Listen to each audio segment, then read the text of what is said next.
Alright girls, so this video is for Thursday, and I'm just not sure if I'm feeling well to come in, so I wanted to make sure you had a video that explained the material that I would have covered in class with you today. So just so you know what's coming up down our pipeline, today we're going to take a look at some more equations, ones where you may need to use your identities to solve through. And we're also going to take a look at equations where we're using the quadratic formula to solve out. On Friday, we're going to take a look at different applications of equations. So we want to see how we can solve equations that are applicable and relevant to real-world systems. Then on Monday, we're going to review section 14.4, and Tuesday we'll have our section 14.4 quiz. So we will have that quiz on 14.4, and then we just have two more pieces of chapter 14 to put together. After that, we'll be all done with all of the trig in our textbook, and then we have a couple of supplemental units from outside of our textbook. So let's go through the examples to review today and to make sure that we're comfortable solving a few more different kinds of trigonometric equations. Now, for this section, we're going to be working with exact solutions. So anytime you see an exact solution, that means that's something that you'll solve using the unit circle. If it's an approximate solution, that's when we get to use our calculator. So we have a couple of different types of problems, ones that can be solved exactly, so we can report our answer without losing any accuracy in the reporting. We're not rounding. We have the exact square root or the exact decimal that our cosine or sine value would be. And other times, and particularly in more real-world applications, we will have to round because not everything will be one of our perfect values from the unit circle. So let's take a look at example number 1. And I'm going to go ahead and use some scratch paper while I go through these examples so that I make sure we have enough room to get through. So our first example, this one that I have here, is cosine squared of x is equal to 2 plus 2 sine x. So notice here what's different than what we covered yesterday is that I have two different trig functions going on in the same expression. And I can't really solve through if I have two different trig functions because then there's no way to isolate a single trig function. So what you want to do in this situation is to rely on your Pythagorean identities. And your Pythagorean identities are useful because they allow us to easily go back and forth between sine and cosine, and secant and tangent, and cosecant and cotangent. So here, because my equation involves sine and cosine, I want to use the Pythagorean identity that has sine and cosine. So cosine squared x plus sine squared of x is equal to 1. Now, when you're making a substitution in a problem like this, you're going to be substituting in for the term that's squared because that means you can use the Pythagorean identity. This only has squared terms, so I wouldn't be able to substitute in for sine. So then I want to get cosine by itself, and cosine squared of x is equal to 1 minus sine squared of x. So I can take that term, and I can substitute it in here for my cosine squared term. So that will give me 1 minus sine squared of x is equal to 2 plus 2 sine x. So in this situation, I can go ahead and set this up so it's a quadratic trinomial, just like the ones we were working with yesterday. So let's go ahead and bring our quadratic term over and subtract over our 1, so all of our terms are on one side. So that will give me sine squared of x, because I added the sine squared. And that's my 2 sine x here. And then if I subtract over this 1, I have 2 minus 1, which is just positive 1. And I apologize if you hear my dog barking in the background. So this trinomial I can separate out, and it's going to be 0 is equal to sine of x plus 1 times sine of x plus 1. Because if this was our quadratic x squared plus 2x plus 1, it would just factor out to x plus 1, x plus 1. And in this case, we're dealing with sine. So now I want to take each of these individual expressions, and because this is the same one factored out twice, I don't really have to solve through twice because I'm going to get the same value. So I'll set sine of x plus 1 is equal to 0. So sine of x is equal to negative 1. We can take the inverse here, and we know that sine is negative 1 at 3 pi over 2 if we check out that value on our unit circle. So this would be our final answer, and let's assume that for these problems that we are dealing with our interval of x or theta being in between 0 and 2 pi. So that way we don't have to include the general form of plus 2 pi n or 2 pi k. So that's where I would go ahead and stop here.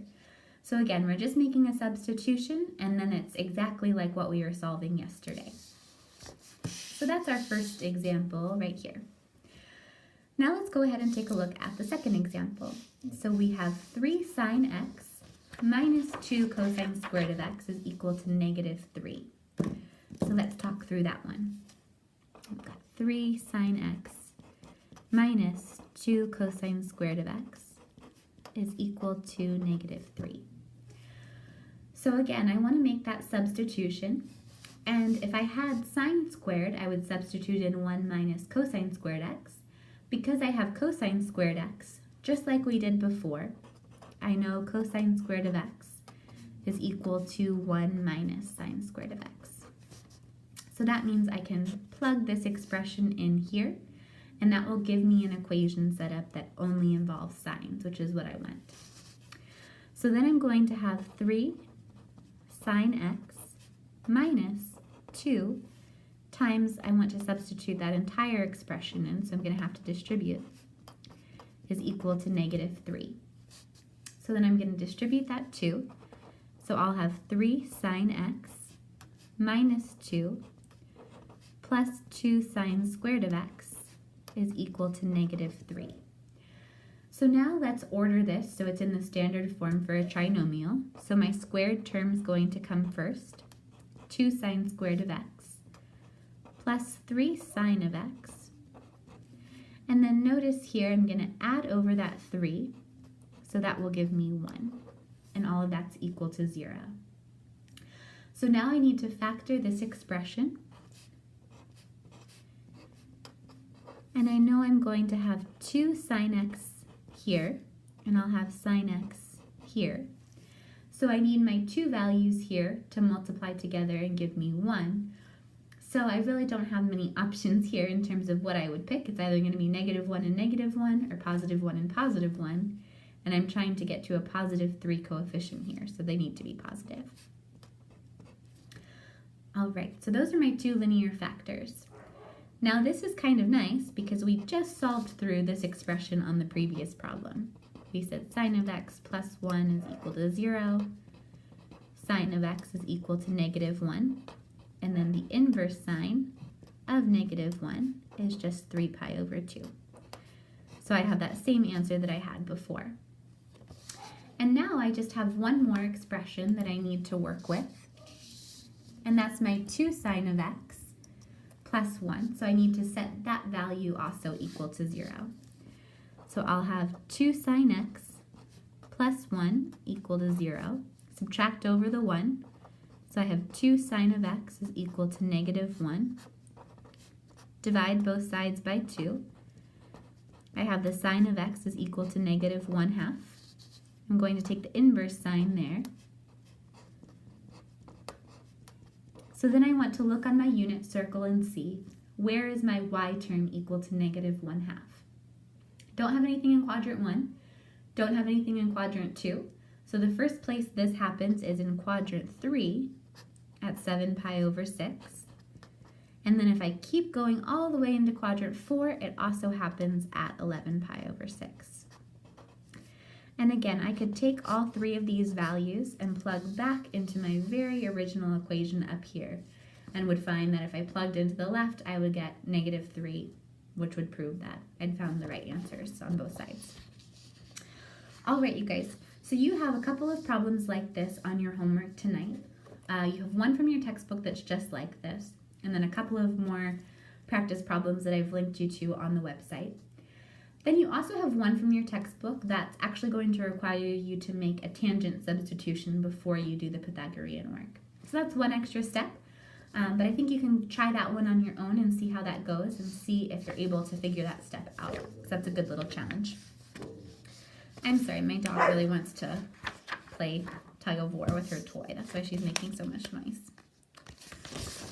All right, you guys. So now we want to move on to a new section. And this section is using the quadratic formula to solve trigonometric equations.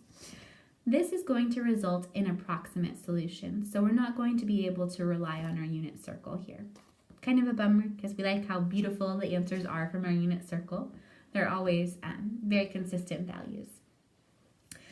So the reason that we want to be able to use the quadratic formula is that not all quadratic trinomials are factorable.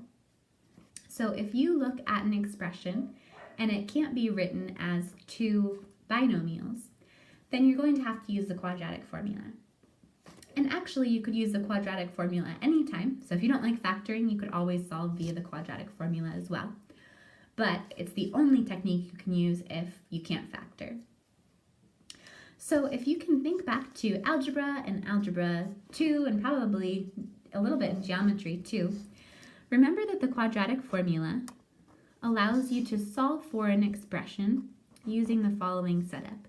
We have x equals negative b plus or minus the square root of b squared minus 4 times a times c, all divided by 2a. And recall that your b and a and c come from your quadratic setup. So let's say I had this quadratic. My a term would be the leading coefficient, which here would be 1. My b term is the center value, so here would be 6. And my c term is the 9 over here. So go ahead and grab your calculators out if you don't have them. I need to grab mine from over here, because we're going to be plugging in information to get values for these problems. So let's go ahead and let's start off solving this expression. So instead of solving for x using the quadratic formula for a trinomial that looks like this, we're going to be using, oops, is that focused? We are going to be using the quadratic formula to solve for sine of x instead of x, or whichever trigonometric function you happen to be working with. So here, I'm going to say sine of x is equal to, and now I'm going to use my a, b, and c term. And you do need to memorize the quadratic formula. That isn't one I'll give to you on quizzes or tests, because that's one at this point in our math career we need to have down pat. So my negative b is going to be negative 7, which is positive 7, plus or minus the square root, give myself enough room there, of b squared. So in this case, negative 7 squared is 49, so I can go ahead and write that down. 49 minus 4 times a, which is 3, times c, which is negative 3, all divided by 2 times a, which is 2 times 3 here. So let's do some simplification before we take our square roots, so that way we all end up with the same answer. So let's simplify what's under the radical. We have 49 minus 4 times 3 times negative 3. So if you plug that in, that should give you 85, dividing by 2 times 3, which is 6. So now let's go ahead and plug this expression into our calculator.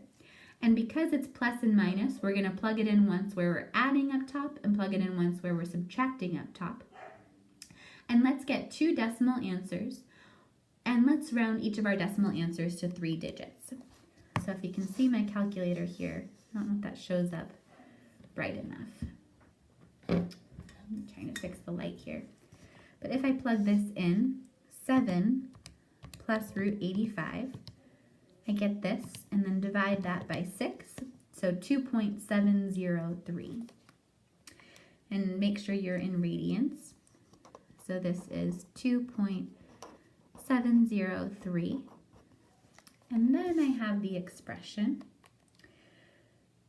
If I subtract 7 minus root 85, is equal to negative 2.219